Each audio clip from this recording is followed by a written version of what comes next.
In today's video, I'm going to teach you how to add stars in Luminar NEO. If you've ever wanted to turn a flat or daytime sky into a dramatic starry night, this is a simple, reliable workflow using Sky AI. We'll replace the sky with a built-in starry sky and blend it so it looks natural with your scene. Start by opening your photo in Luminar NEO and switching to the Edit tab. On the right side, look for the Tools panel and open Sky AI.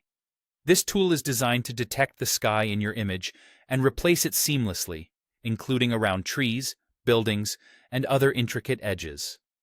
Next, open the Sky Selection drop-down.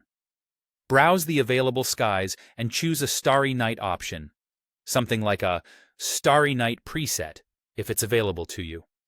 These skies already include stars and night textures, so you get a strong celestial look right away.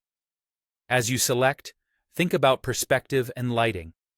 Pick a sky that matches the general direction of light in your scene and the angle of your horizon. If your foreground was shot from eye level, choose a sky that doesn't look like it was taken from a mountaintop. Once you apply the sky, use sky direction to rotate or nudge the star field so it feels consistent with the scene's composition. Then, adjust horizon position to make the new sky meet your landscape at the right spot. Align the horizon carefully.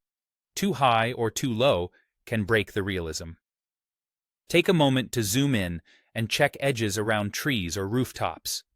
If you see small halos or gaps, refine the alignment until it looks clean. Now, fine-tune the blend.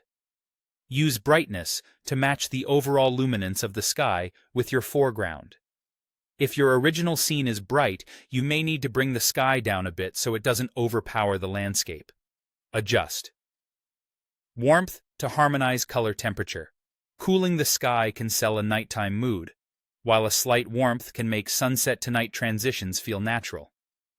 Add a touch of blur if the stars look overly crisp compared to the depth of field in your photo. A subtle blur helps prevent the sky from looking pasted on and can mimic atmospheric softness. Remember, this method replaces the sky entirely with a starry version. Use it when you want a full night sky look across the upper part of your image, not just a sprinkle of stars. With a careful selection and a few thoughtful adjustments, you can transform an ordinary photo into a convincing, star-filled scene.